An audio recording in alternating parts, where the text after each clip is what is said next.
NASCAR V8 Nissan Hakosuka. Ugh, these are some of the best drift car builds ever built. These aren't ranked in any order. Starting out with Mad Mike's 4-rotor RX7, so it's like a 26B because 2 13Bs stacked together. So Mad Mike's car, this car isn't like the craziest built car as far as like engineering and fabrication goes, but this car's so iconic. Listen to this thing. One of the most popular drifting videos probably of all time. So the reason I feel like this car deserves to be in here is because it is so iconic. It's low, it has big 3-piece wheels, it sounds freaking sick, it's right-hand drive, it's got the big wing, like, it's just such an iconic drift car. Oh, it's so sick, you gotta love it. By the way, these aren't ranked in any order. These are just some of the ones that I thought deserve to be on this list. God, that shot is so sick. All right, if I had to pick an absolute favorite on this list, I think this next one might be it. Look at this. Lamborghini Murcielago Liberty Walk NA V12. This is Daigo, Saito, and Liberty Walks. They collabed on building this Murcielago. We're gonna look into the build a little bit. It was hard to find more stuff on Mad Mike's build, but the rest of these builds, we're gonna look at like the actual build videos too as well and see some more details on it. But look, this thing is sick. It's right-hand drive too. I mean, the flex, come on. And Daigo Saito is just such a legend too. He actually made it twice on this list, so stay tuned for another one of his cars that just came out. It's absolutely, it potentially is another level than this one. This will give us a deeper look on the actual build. But look at this thing, he puts it right on the wall. This was in D1 GP, I think the debut of when they did this car. It's so sick. I don't even have words. So they literally tore this thing completely apart. They switched it from left-hand drive to right-hand drive. Look, like they literally tore it completely down. Moved the radiator up to the front, put a fuel cell in it. God, this thing looks so sick. All right, so this next one is Chris Forsberg's Nissan Altima, Ultimaniac, with a GTR engine swap, and it's a full tube chassis. Really one of the first of its kind where it was a purpose-built drift car and full tube chassis. I mean, just look at this thing. It's so ridiculous. It's a 4-door sedan. It's a new Nissan Altima. Like, I don't even know if there's another one that exists that's a drift car. There's an inside view. You can see the pedal box. This thing's a monster, so it's capable of 2,000 horsepower. Right now, I believe they have it like around 1,200. What's really cool about this car too is it has 4 like full-on racing bucket seats in it with harnesses, so you can bring 3 people and ride along. So you can just chill in the back. You also have your own screen. Hopefully we'll see a view of that and you can see kind of what he's doing as far as like pedal go and RPM and all that stuff. I'm not gonna lie though, these guys really don't look like they're enjoying themselves that much. It's kind of funny. Here's a nice slow-mo shot of this thing from the outside. So it's full tube chassis and they actually lowered like the entire car, and so they moved all suspension mounting points up, flattened the chassis a bunch so they could get everything as low as possible. So this car is like, the ride height is insane on this thing. Oh my God, I forgot about this. So this is Toyota GT86 and they put a 458 V8 motor in it. There's been some really, really wild engine swaps out there, but to me, this car really became super iconic and still is to this day. So I definitely think this deserves to be on the list. All the cars in this list are actually like drifted hard too, and there's videos of them being drifted hard.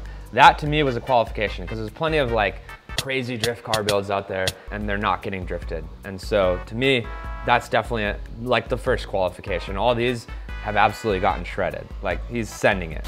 So I want to show you guys a little bit of the actual build as well, because it is pretty impressive. Because of the way the engine's designed and how it fit in the Ferrari, the intakes are actually coming essentially backwards. And so they had to like cut holes in the windshield and make like an air box in there, which is actually pretty cool, I think. Yeah, so there you can see some more of the fabrication work. Really sick exhaust on there. Look at, so they actually put because the exhaust, like they couldn't fit it through the frame rails, so they actually brought it forward and then it exits out of the front bumper, which is just pretty unique and it makes it sound really, really cool. Okay, next up is Haugen Racing and Frederick Osbo's Toyota Corolla. It's a front-wheel drive car. They still have 4-cylinder turbo. It's over 1,000 horsepower. They built it, made it rear-wheel drive, built completely custom suspension for it, everything from the ground up. And this is actually a championship winning car. This thing is So crazy. So as you can see, this thing is highly, highly competitive. Definitely not something you would think to make a drift car. 96-point qualifying run, second place qualifying run at this event. Another 98-point qualifying run in New Jersey in this thing.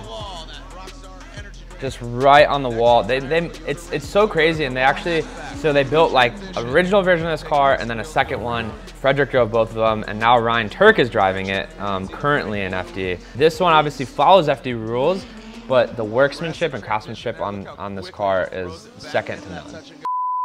Okay, so here's a bit more of an inside look, like at the actual build. So this is like FD car 101. Well, besides the fact of being Corolla and front wheel drive, where it becomes super custom is that they have to change it from front wheel drive to rear wheel drive, and that there's no off the shelf parts made. So they're having to develop like everything, whether it's the engine mounts or the front and rear suspension, everything like that. And they do everything in-house at Haugen Racing, which I think is really, really cool. Starting on the roll cage and the suspension. You can see there they had like 3D printed, looked like 3D printed upper control arms to kind of figure out the geometry and everything like that. So this car, like, obviously they're not allowed to go full tube chassis, but everything within the rulebook that they're allowed to do, and even a bit beyond, they did. They used a lot of 3D printing for stuff, which I think is really, really cool. Absolutely, a newer Papadakis car has to be on the list of best drift car builds ever. Okay, last but not least. Oh, I hate that this is the video you find, but there's not much video out of this yet. But this is Daigo Saito's NASCAR V8 Nissan Hakosuka. This is one of my favorite cars in the world, the Hakosuka, and the fact he made it a drift car, that's been on my list of things to do, and he beat me to it. But yeah, this thing is so freaking sick. Has a Liberty Walk wide body kit on it as well, and it's actually a competition car. They built it for D1 GP. He hasn't debuted it yet, but that's the word around the block. Unfortunately, there's not much content out of it yet, so I did my best, and really all I could find was just some clips he's put on his Instagram. A lot of him doing this ridiculous backwards entry. Listen to this thing. That literally gives me chills. Like, that V8 sounds so sick. And that's why I feel like this car has got to be on here. I know Daigo Saito got on here twice. Sorry, but both these cars that he was a part of, and this one is just incredible. Like, it has the sound, it has the style, it has the build quality in it. I don't know if we can find too much behind the scenes in the build. Daigo doesn't do YouTube or anything like that, so like, it's kind of whatever he feels like posting on Instagram is what you get until somebody goes and takes videos of it. I mean, look at like the quality of this build too is like, it's definitely like next level, and it's cool because purpose-built drift car. The paint on this thing looks so sick too. I love the freaking metallic flake. All right, if I missed any cars, let me know below. If you enjoyed this video, watch this one right here and hit that subscribe button. Peace.